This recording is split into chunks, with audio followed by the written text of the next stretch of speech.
Bonjour. Voilà, en cette année nouvelle, je voudrais refaire un débat sur le respect. C'est vrai qu'aujourd'hui, avec tous les gens que je côtoie, quand je vois le manque de respect qu'il y a vraiment dans les familles, les parents aujourd'hui ne comprennent pas ce qui leur arrive. Bon, dans certaines familles, sous prétexte de tendresse et d'amitié, on semble supprimer le respect et même la simple politesse. Alors là, il faut bien se dire que les parents sont alors coupables d'une indulgence excessive, en tolérant cette familiarité qui, dit-on, engendre le mépris. Ils doivent exiger les écarts qui leur sont dus. Il n'en est pas ainsi sous l'humble toit de Nazareth de l'enfant Jésus. Bien qu'infiniment supérieur par sa nature divine à Marie et à Joseph, lui les entourait d'honneur et de respect. Il reconnaissait en eux l'autorité de son Père céleste et il leur témoignait sans cesse la plus profonde vénération. Voilà bien la raison de notre conduite à l'égard de nos chers parents. Nous ne devons jamais perdre de vue qu'ils tiennent auprès de nous la place de Dieu. Quelle que soit leur infirmité ou leurs défauts, nous devons les traiter avec toutes sortes d'égards et de prévenance, sans jamais nous permettre un murmure ou une parole irrévérencieuse. Saluons-les en les abordant. Ne leur répondons point par un oui ou un non tout court. Ne faisons rien si nous sommes jeunes sans leur permission, et si nous sommes d'un âge mûr sans leur conseil et leur agrément. Ils nous aimaient, ils sont plus expérimentés que nous. Mettons-nous donc à l'abri de leur sagesse, en suivant docilement leur avis au lieu de céder aux illusions de notre orgueil. En un mot, reconnaissons humblement et avec une chrétienne déférence la supériorité de nos parents sur leurs droits sur nous. Alors, on peut donner aussi un exemple de notre saint Benoît. Benoît XI avait élevé un souverain pontife par son propre mérite, sa mère. Sa mère se présenta pour visiter un fils revêtu du signe éminente dignité. Comment est-elle vêtue demanda le saint-père le pape, avant de la recevoir. De soie pour l'honneur du siège apostolique.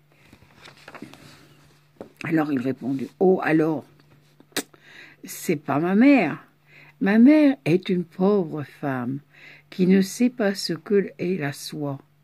On fit reprendre ses humbles vêtements à cette pieuse femme, sur quoi le pape dit, pour le coup, c'est ma mère, qu'elle vienne et qu'elle m'embrasse tendrement. Alors veillons sur nos paroles afin de ne jamais manquer de respect que nous devons à nos parents et à nos supérieurs. Soyons envers eux tout polis et affables, mais évitons les bassesses patries et les lâches complaisances. Quand on lit tout ça, ça donne à réfléchir. Alors, élevons bien nos enfants et apprenons-leur vraiment aujourd'hui qu'ils aient le respect de leurs parents, parce que c'est ça le problème aujourd'hui.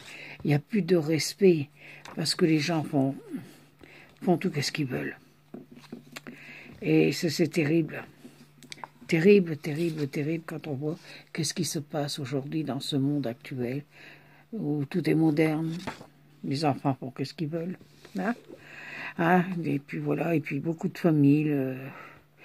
Ils ont de graves devoirs, y compris, mais convient et cependant que le père et la mère semblent ignorer la responsabilité qui les entoure, et négligent de surveiller, de corriger leurs enfants que le bon Dieu leur a confiés.